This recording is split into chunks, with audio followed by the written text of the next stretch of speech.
Découvrez un extrait exclusif de ce livre audio et profitez d'un essai gratuit sur Audible via le lien dans la description. Je me contente de lui adresser un regard mauvais qui le fait ricaner. Il s'efface pour me laisser passer à mon tour en mimant une courbette pompeuse. En grimpant les marches, je lui balance discrètement un doigt d'honneur sans me retourner. Je ne l'entends plus rire. Surtout quand je me place dans le dos de Billy, que je peux humer le parfum exquis de ses cheveux.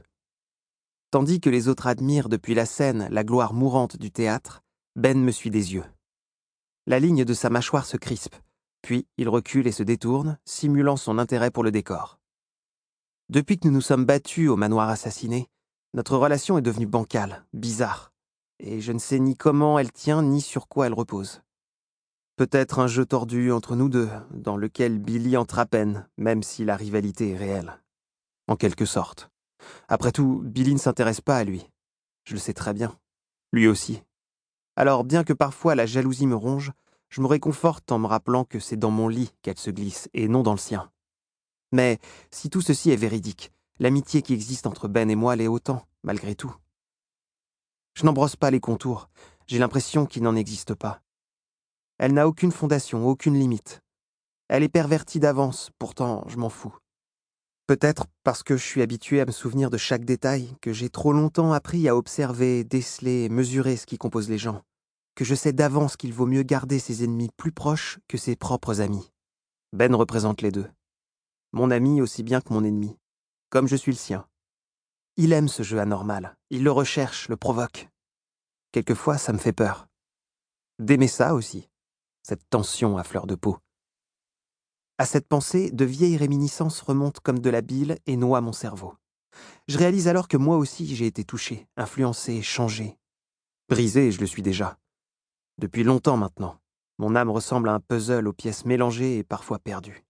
Billy les rassemble et les range peu à peu pour reproduire ce que je suis supposé être. Mais ça n'en reste pas moins un puzzle, et il n'en reste pas moins que des pièces ont été tordues par le passé, et qu'il est peu probable qu'elles puissent toutes se remboîter ensemble un jour. Sullivan m'a marqué de son empreinte, d'une manière ou d'une autre, à travers tous mes souvenirs d'enfance, comme il a influencé ma mère de façon irrévocable. Le son de sa voix délivrant des mensonges, des demi-vérités, des croyances qui poussent les autres dans leur retranchement jusqu'à leur ôter leur âme. Un écouteur dans l'oreille, la chanson de Missio se diffuse. I'm an animal, you're animal. Les paroles m'arrachent un sourire, tandis que je me heurte au regard amusé de Ben. Ouais, notre relation est indéfinissable. Je n'ai pas confiance en lui. Il n'a pas confiance en moi. Pourtant, on se confie des choses qu'on ne dévoilerait à personne d'autre. Je suis sûr qu'il ne raconte pas la plupart de ses pensées à Léo. Parce qu'il est normal, lui. Il ne perçoit pas le monde de la même façon que nous. Avec moi, il se lâche davantage, ouvre ce qui lui sert de cœur. Il ne ressemble pas au mien, déchiré et raccommodé tant bien que mal. Le sien est rempli de bouts de verre coupants, comme si chaque insulte de ses parents avait plongé une entaille dans sa chair. Ça suinte, telle une purulente hémorragie de ses sentiments. Je crois qu'il aime que je puisse distinguer ses tranchants à l'intérieur, que je m'en méfie, mais que je sois là quand même. Comme s'il était content que quelqu'un puisse le voir tel qu'il est réellement, le comprendre et rester malgré tout. Comme Billy avec moi. Elle qui sait que chaque souvenir représente un poids écrasant, une tornade destructrice, que certains d'entre eux peuvent me blesser, comme si ma tête ou ma poitrine était lardée de coups de poignard, que je peux être calme un instant et déchaîner un autre si un souvenir se jette sur moi pour me gober et me pulvériser entre ses mâchoires. Je ne suis sûrement pas très sain pour Ben. On se ressemble trop pour ça, avec nos cœurs abîmés. Il lui faudrait une personne telle que Billy pour voiler ses meurtrissures et les pensées. Mais je ne la lui céderai jamais. Billy est à moi. Tandis que les autres inspectent les coulisses, il se poste à mes côtés, mains dans les poches. Il détaille la chute de rein de Billy, ses longs cheveux qui déferlent dans son dos, avec ses tresses emmêlées et si sexy qui lui confèrent un air d'Amazone libéré et sauvage. « C'est moi ou elle a un problème ?» me questionne-t-il après quelques minutes de silence. J'esquisse un sourire moqueur, quoique agacé. Billy est nul pour cacher ses sentiments, si bien que je me demande sans arrêt par quel miracle il est encore possible que personne, en dehors de Ben, n'ait découvert le poteau rose autour de notre relation. C'est si évident qu'on se dévore des yeux. Ça ne te regarde pas. Il jette un œil sur mon écran et s'esclaffe, Sans me regarder, il me lance. Je préfère quand tu parles. À mon tour, j'esquisse un sourire un peu tordu, à l'image de ce qu'il requiert et de ce que nous sommes. Pour que je cauchemarde, je suppose. Ce n'est pas une question, une simple remarque dont il confirme la véracité. Bien sûr. Il vire ses yeux verts à la lueur cynique dans ma direction. D'un haussement d'épaule désenchanté, il ajoute « Juste pour que tu souffres un peu, tu vois ». Il penche la tête, mate les fesses de Billy moulées dans l'une de ses robes colorées près du corps, si bien que je lui balance un coup de poing mauvais dans l'épaule qui le redresse instantanément. Il ricane. Il le fait exprès. Tu fais vraiment plus semblant, hein? Non, pas avec toi. Ça te dérange? Il attrape ses clopes dans sa poche, tapote sur le cul du paquet pour en faire émerger une qu'il coince à ses lèvres. Non, je préfère ça. Tu sais à quoi t'en tenir? Je l'aurais su quand même. Tu n'arrives pas à la regarder sans la mater.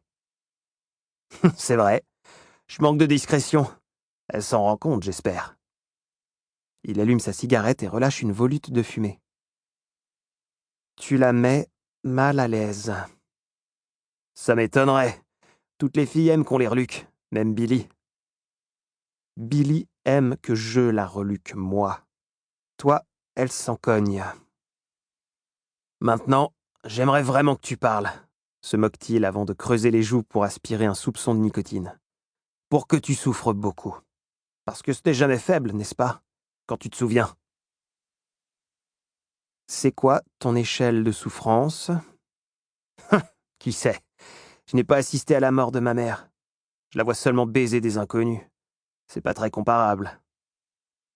Ce n'est pas ce qui fait souffrir qui compte. C'est la façon dont tu l'encaisses ou non. Tu as certainement raison. Mais il ne donne pas de réponse, et moi non plus. Ça m'énerve qu'il ait remarqué que Billy ne se comporte pas comme d'habitude, que quelque chose la tracasse. Je ne devrais pas en être surpris. S'il y a bien une chose dont je ne doute pas, c'est de l'intérêt que lui porte Ben. Mais ça me mine malgré tout. Je veux être le seul qui sache tout d'elle. Par mesquinerie, je demande. Tu sors toujours avec Astrid? Il passe son index sur ses lèvres sans masquer son rictus. Ça t'arrangerait. Nous redescendons les marches pour rejoindre la travée principale, tapissée d'une vieille moquette semée de trous et élimée à force de passages répétés.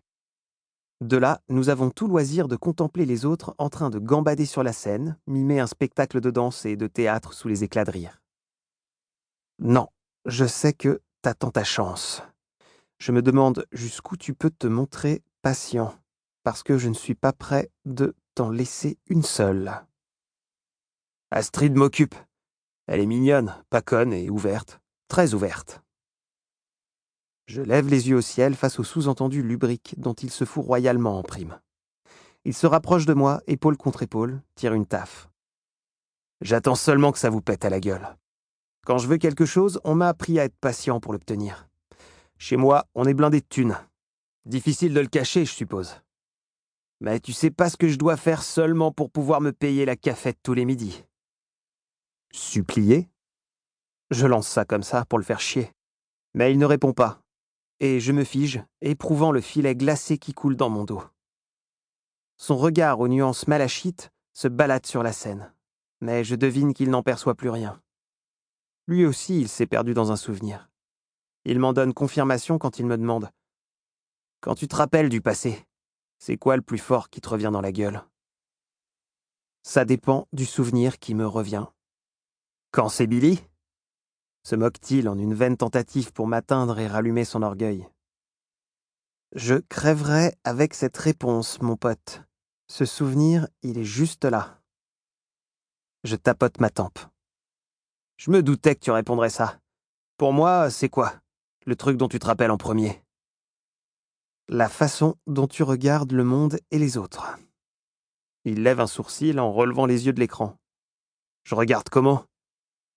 Je lui dédie un rictus caustique. De la même façon que moi. T'es en train de sous-entendre qu'on se ressemble. Merde, Swan, c'est sexy ce que tu dis.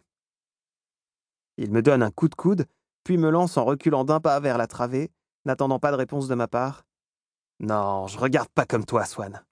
La différence entre nous, tu sais où elle est? Toi, ça se...